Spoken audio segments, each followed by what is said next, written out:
Et maintenant, je suis fière d'être qui je suis à part entière et je veux aussi de pouvoir être un exemple pour des plus jeunes qui, comme moi, font un parcours en médecine. Et c'est cool de faire des interviews là-dessus. Et puis, je pensais pas que je pouvais être de beaucoup d'aide, mais en fait c'était cool. Moi, je m'appelle Laure et je vais avoir 33 ans en juillet. Je suis belge de Bruxelles et je suis arrivée la première fois en Suisse en 2015 pour partir en 2007. Et puis là, depuis 2020, je suis revenue dans le cadre de mon travail, parce que je suis chirurgienne à l'hôpital de Sion. Je vis actuellement à Sion, dans la ville de Sion, avec ma compagne Audrey. Puis ça fait 5 ans qu'on est ensemble et presque 5 ans qu'on vit ensemble également. Alors, la différence entre la Belgique et la Suisse par rapport à mon orientation sexuelle, même par rapport au fait que je sois homo, il y en a. D'une part parce que déjà ici à Sion, je vis dans une petite ville et que Bruxelles, c'est la capitale, c'est hyper varié au niveau culture et du coup l'homosexualité est beaucoup plus représentée, beaucoup plus présente et acceptée entre guillemets qu'ici à Sion. J'ai déjà eu des confrontations de manière indirecte assez forte par rapport à notre orientation sexuelle de Audrey et moi, mais que ce soit en Belgique ou à Sion, on est confronté tout le temps à des micro-discriminations de manière quotidienne. Puis le fait de se poser la question, est-ce qu'on se tiendrait la main ou est-ce que on se ferait un bisou? Ça c'est inconscient, mais c'est tous les jours. Alors en parler avec nos amis dans les cercles queer, ou puis même des personnes non queer, mais des personnes qui sont ouvertes à ce sujet, ça fait du bien parce que tu te sens entendu, parce que aussi, du coup, surtout les personnes non concernées, en fait, c'est pour juste montrer que ça existe et que c'est pas une exception, c'est genre dans le quotidien. Et puis Audrey et moi, on a de la chance. On a des amis queer qui sont confrontés de manière vachement plus violente et beaucoup plus quotidienne à ce genre de trucs. Et le fait d'en parler, c'est un outil pour nous, pour digérer, mais je pense surtout pour montrer aux gens que en fait ça existe. Et c'est pas juste une histoire, c'est pas comme juste dans les films, non, c'est vraiment tous les jours là. Le mot lesbienne, qu'est-ce qu'il signifie pour moi? C'est rigolo comme question, dans le sens que moi je m'identifie pas comme lesbienne.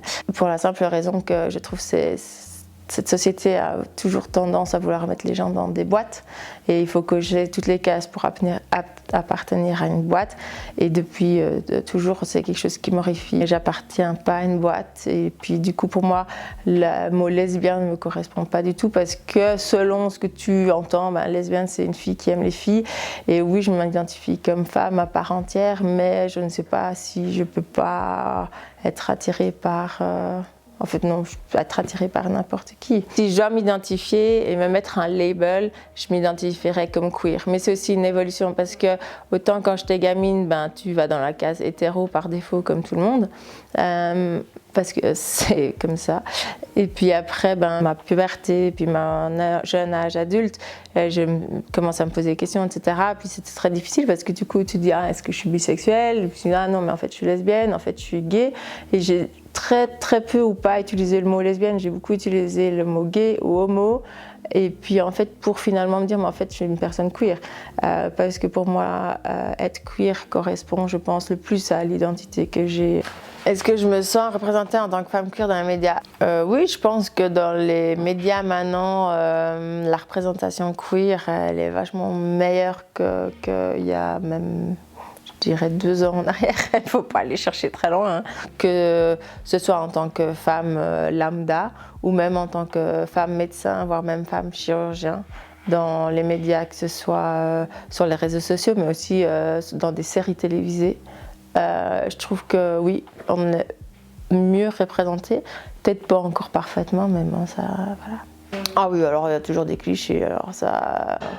Il y a la cliché de la butch, il y a la cliché de la hyperféminisme, mais il n'y a rien entre deux. Tu peux pas, t'es toujours une caricature. Alors lire des livres sur le féminisme, queer, sur la sexualité, etc.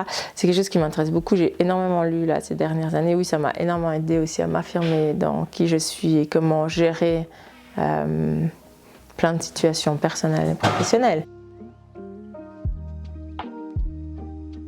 Alors les recrutements, les premiers recrutements que j'ai faits, c'est en fait pour ma formation, d'être acceptée pour ma formation en chirurgie.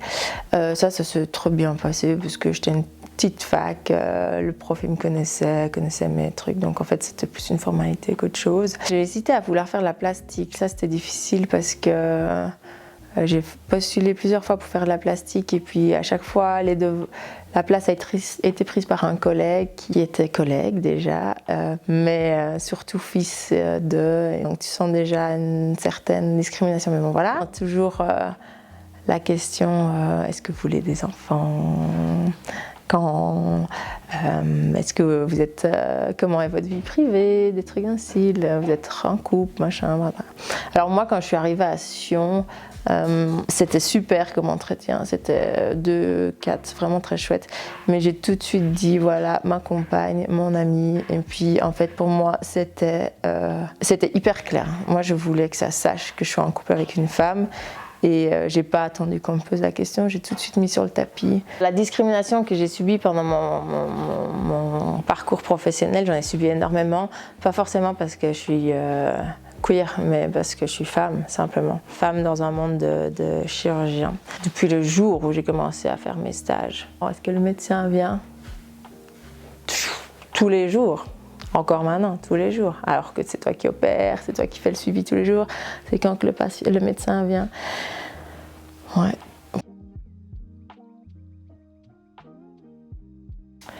Faire son coming out, c'est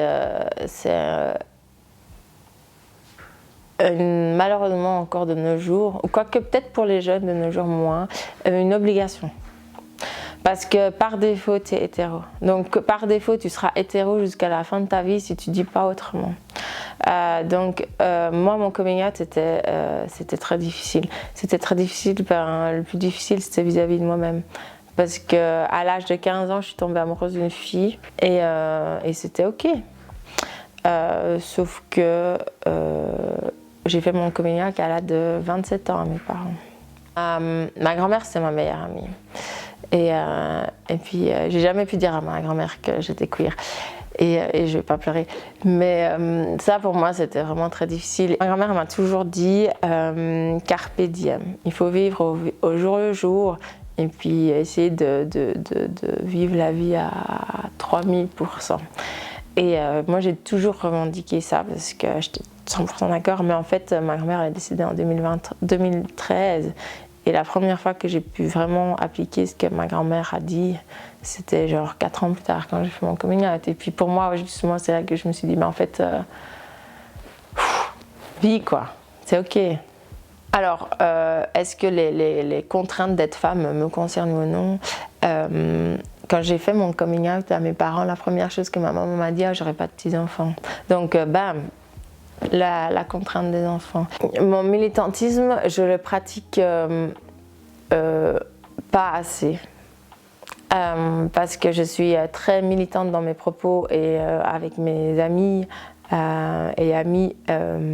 Beaucoup, j'aime beaucoup parler, j'aime beaucoup écouter, que ce soit dans le privé mais aussi professionnel, que ce soit mes collègues médecins, mes superviseurs, mes collègues infirmiers ou mes collègues autres. Je prends pas le temps de faire du militantisme sur les réseaux ou autres parce que je suis tellement prise par mon job. Mais parfois, je me dis il faudrait faire un petit peu plus parce que c'est pas l'envie qui manque, mais disons que je prends pas le temps.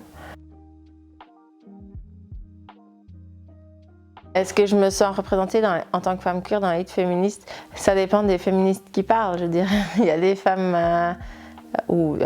toutes les féministes ne sont pas des femmes, ou toutes les femmes ne sont pas féministes, dans les deux sens en fait, mais je veux dire, toutes les féministes ne sont pas inclusives. Et du coup, celle-là, non. Alors comment est-ce que je gère les deux aspects de les discriminations, tu dis en tant que femme queer ? Du coup, tu as l'aspect femme et puis tu essayes de revendiquer tes droits de femme. Mais après, après t'es hors norme parce que t'es pas femme hétéro. Du coup, il y a certaines personnes qui vont te dire oui, mais bon, toi, t'es une lesbienne, donc t'es une demi-homme parfois aussi. Du coup, ça, allez, genre t'es un butch ou je vois, ou t'es plus forte ou des trucs comme ça. Donc, moi, je peux parler pendant des heures de ça. C'est génial.